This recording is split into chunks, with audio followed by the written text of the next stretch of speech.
इंसान ज़िंदगी में जब जद्दोजहद करता है, कोशिश करता है, वो बहुत सारे दुनियावी असबाब इख्तियार करता है। जितनी अक्ल अल्लाह ने दी होती है उस अक्ल का भी वो इस्तेमाल करता है, कोशिश करता है कि कुछ अचीव कर सके ज़िंदगी में, कुछ मकासद का हुसूल उसे मुयस्सर आए। अज़ीज़ भाइयों, एक बात अपने जहन में अच्छी तरह बिठा लें और लिख लें कि ज़िंदगी में जो किसी बंदे को कामयाबी हासिल होती है वो रब ताला की मदद से हासिल होती है। अगर रब ताला मददगार हो तो फिर कोई चीज़ भी रास्ते में रुकावट नहीं बनती, और अगर मालिक करीम को मंजूर ना हो तो इंसान बेहतरीन सियासतदान हो, अच्छा एडमिनिस्ट्रेटर हो, उसका ज़हन बड़ी वुसअत रखता हो, बड़ी अच्छी प्लानिंग करना जानता हो, सारा कुछ हो, बंदा नाकाम हो जाता है। मुसलमानों को जितनी कामयाबियाँ मिली उनका पस मंज़र सिर्फ इतना था कि अल्लाह तबारक व तआला ने अपने बंदों की मदद फरमाई।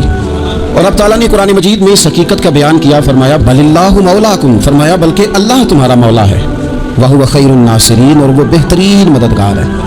वो जो रब तुम्हारा मौला है वो बेहतरीन मददगार है। और अगर वो मदद करे तुम्हारी, सूरह आल इमरान में आगे जाके इरशाद फरमाया अगर अल्लाह मदद करे तो फिर तुम पर कोई गालिब नहीं आ सकता, और अगर वो तुम्हारी मदद छोड़ दे तो फिर कोई तुम्हारी मदद कर सकता, कोई मदद नहीं कर सकता। बदर की जंग भी और फतह मक्का भी रमज़ान मुबारक में हुआ है। मैं दोनों पर गौर कर रहा था तो एक नया मजमून मेरे जहन में आने लगा। बदर की जो जंग है उसमें भी एक अजीब इनकलाब आया है कि 313 ने 1000 से मुकाबला किया, और जिन 1000 से मुकाबला किया वो असलहे से लैस थे, और ये जो 313 हैं इनके पास 6 ज़िर हैं, 8 तलवारें, चंद घोड़े। लेकिन अल्लाह ने कामयाबी दी तो खुद रब ने बयान किया किस तरह दी, फरमाया वलक़द नसरकुमुल्लाहु बिबदरिन व अंतुम अज़िल्ला। वो कामयाबी इस तरह मिली है कि रब ने तुम्हारी मदद की थी, तुम तो कमज़ोर थे, अल्लाह ने बदर में तुम्हारी मदद की, तुम जीत गए। वलक़द नसरकुमुल्लाहु बिबदरिन व अंतुम अज़िल्ला, अल्लाह ने बदर में तुम्हारी मदद की, तुम तो कमज़ोर थे। फिर फतह मक्का नसीब हुई तो उसमें भी बेहतरीन मनसूबाबंदी नबी पाक अलैहिस्सलाम ने फरमाई, बेहतरीन हिकमत अमली हुजूर ने अपनाई। लेकिन हमें जो अल्लाह रसूल ने बात समझाई वो क्या है, इज़ा जाअ नस्रुल्लाहि वल फतह, फरमाया जब अल्लाह की मदद आई और फतह नसीब हो गई।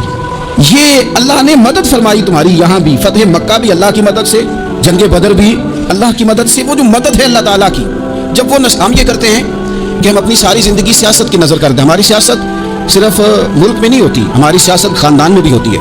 हम घर के अंदर भी सियासत करते हैं, हम किसी ख़ास तरीके से लोगों को अपने पीछे चलाना चाहते हैं, हम एक ख़ास उसलूब इख्तियार करते हैं कि लोग हमारे पीछे चलें।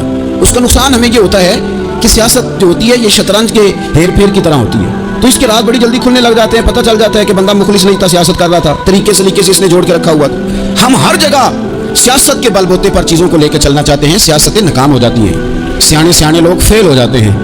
बचता सिर्फ वही है जिसके पीछे रब ताला की मदद शामिल हाल होती है। अपनी ज़िंदगी के अंदर हम जो कुछ भी कर रहे हैं, जिस शोबे से भी हमारा ताल्लुक है, आज हमने इस बात पे गौर करना है कि पहले तो ये गौर कर लें कि जो काम हम कर रहे हैं क्या वो काम ऐसा है कि उसमें अल्लाह की मदद हमें मिलेगी। अगर आप कोई माज़अल्लाह नाजायज़ काम कर रहे हैं, फेले हराम का इर्तिकाब कर रहे हैं, तो उसमें तो मदद इलाही आएगी नहीं। पहले तो ये देखें जो कर रहे हैं वो काम मदद इलाही वाला है, और अगर अल्लाह ताला की मदद वाला वो काम है फिर उस पर गौर करें कि क्या हमने मालिक से मदद का सवाल किया है, हमें मदद मुयस्सर आ रही है। वो मैंने बुजुर्गों से एक बात सुनी थी, वो बड़ी याद रह गई। वो फरमाया करते थे काबिलियत भी बड़ी चीज़ है लेकिन कबूलियत सबसे बड़ी चीज़ है। काबिल होना भी बड़ी बात है, लेकिन ज़्यादा बड़ी बात यह है कि उसकी बारगाह में कबूल भी है कि नहीं। अपनी ज़िंदगी में अल्लाह की मदद की तरफ बढ़ें, मालिक की मदद का हुसूल इख्तियार करने की कोशिश करें, अल्लाह के साथ अपने आप को जोड़ें। अगर अल्लाह की मदद नसीब हो, ये जो हम जितना डरते रहते हैं, सहमे रहते हैं, परेशान रहते हैं,